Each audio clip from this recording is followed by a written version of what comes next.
diresmikan kasih museum Sirbaduga kayaknya di Jalan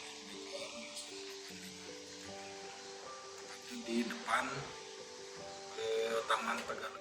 Assalamualaikum warahmatullahi wabarakatuh. Perkenalkan, saya Clarissa Salsabila dari K4605 dari Universitas Telkom University. Jadi di sini saya lagi di Museum Sirbaduga dengan Saya Dedi Mulyadi. Ya kalau koleksi itu awal-awal itu belum nyampe 1000, dengan perkembangan juga para pendiri museum yang dulu, akhirnya kita bisa mendapatkan hampir 7.000 koleksi.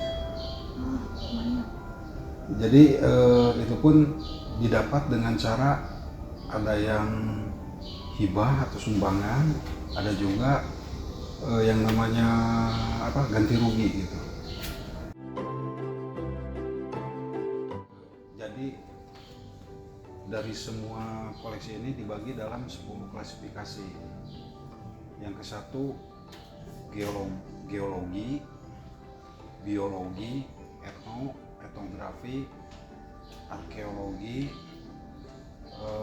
historika, terus numismatika, filologika, keramik, seni rupa, dan teknologika. Iya. Teknologi itu seperti telepon dulu, kamera, alat-alat batik itu teknologi. Jadi di sini saya akan mewawancarai terkait peninggalan dari Museum Sirbaduga, yaitu Arkeologi itu temuan, seperti temuan dari dalam tanah biasanya. Arkeologi itu dari tanah atau dari dasar laut, itu bisa masuk ke arkeologika, biasanya seperti itu. berarti temuan di alam. Ya, Sejarah penemuan dari kapak corong di museum ini gimana, Pak? kalau penemuannya kurang tahu persis, karena ini ditemukan di daerah Subang. Mungkin ya seseorang menemukan benda aneh, mungkin menurut mereka asing, akhirnya mereka lapor ke pihak Pemda setempat. Pemda setempat mungkin udah memprediksi ini barang-barang peninggalan zaman dulu, yang pada akhirnya dari pihak penemu itu, dari Pemda mungkin ya, dari Pemda menghubungi pihak museum juga tidak bisa ngambil seenaknya, koordinasi lagi dengan pihak arkeologi gitu. Nah kalau udah itu baru pihak Bahlar itu arkeolog pergi meneliti, kata mereka udah betul ini barang peninggalan, baru dibawa atau ditukar, dibelilah, istilahnya dibeli gitu, ganti rugi itu dibeli, seperti itu. Kalau kapak corong sendiri itu di zaman dahulu digunainnya buat apa sih, Pak? Kalau menurut informasi ini seperti kapak-kapak perunggu ini, kapak corong, kapak sepatu, itu masuknya ke jenis kapak perunggu. Itu biasanya dipakai untuk upacara ritual, persembahan. Kadang bisa juga dipakai bekal kubur. Itu zaman dulu itu. Oh, berarti kayak bukan buat ini ya? Kayak mahat atau Bukan kalau dulu. berarti lebih ke tradisi gitu. Iya, tradisi atau budaya. Iya, ritual sama ritual kayak gitu ya, Pak? Iya, ritual, upacara ritual, persembahan. Berarti ini termasuk benda sakral atau gimana kalau disebut ritual? Kalau dulu sakral, kalau sekarang ya mungkin enggak lagi, karena udah nggak ada yang menggunakannya. Kapak corong sendiri kalau misal dibuat dalam ritual itu biasanya berfungsinya buat apa sih, Pak? Kayak buat Saya kurang paham kalau masalah itu, entah digunakannya seperti apa atau seperti mungkin cuma ditaruh aja atau gimana, saya kurang paham kalau masalah kapak sulit. Kapak corong tuh masih ini nggak sih Pak, punya relevansi dalam konteks modern kayak buat zaman sekarang? Kalau itu udah nggak ada sih sekarang.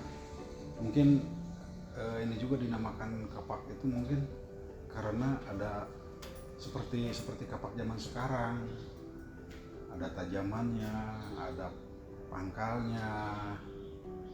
Jadi mungkin yang sekarang itu meniru dari zaman yang dulu. Tapi beralih fungsi aja ya. Iya, Sekarang lebih dibuat kayak mekanik gitu. iya.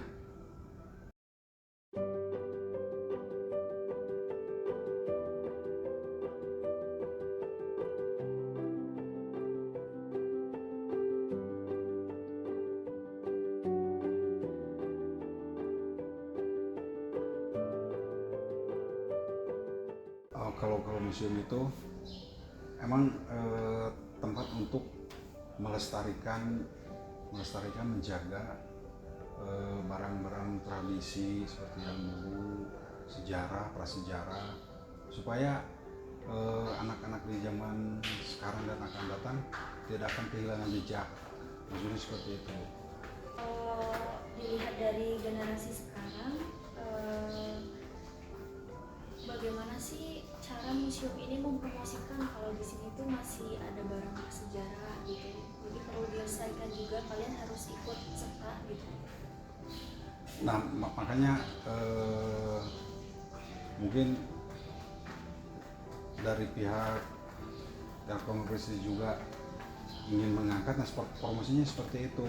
Kalau dulu sih untuk bahan promosi kita itu mengadakan seperti pameran keliling kabupaten kota. Setahun ini misalnya ke Cirebon, tahun depannya lagi pindah ke daerah Karawang.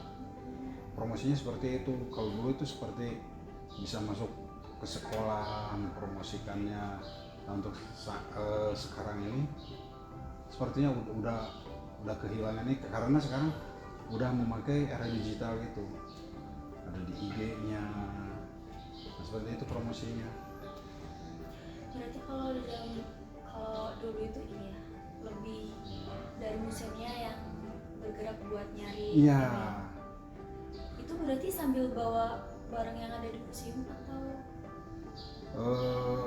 Ada yang bawa, tapi bawanya juga yang nggak besar-besar. Ini kan kelihatan besar sih.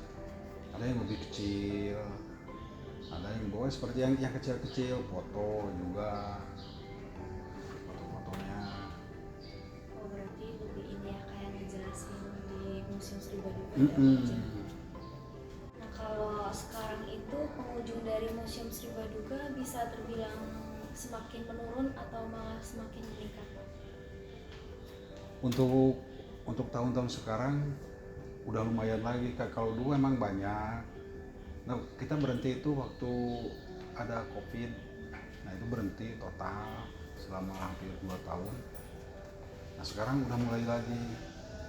Itu kunjungannya dari sekolah sih, anak-anak sekolah. Memang di sini buat tempat ini ya Pak, study tour kayak gitu ya? Iya, betul. Bagaimana harapan Bapak buat museum ini biar bisa terus lestari gitu sampai buat jangka panjang? Ya, harapan dari kami dari museum itu ya harus ada campur tangan juga dari istilahnya dari mahasiswa juga gitu kan, dari pihak-pihak terkait dan juga dari dinas-dinas yang lain untuk sama-sama mempromosikan. Ya, harapan dari museum ini harusnya emang terus lestari. Soalnya museum-museum Indonesia itu yang saya tahu itu walaupun tiketnya lebih murah daripada bioskop, tapi pengunjungnya sangat sedikit daripada bioskop. Jadi pengennya ya para orang tua, guru atau dosen itu menggiring siswa-siswanya untuk ke museum.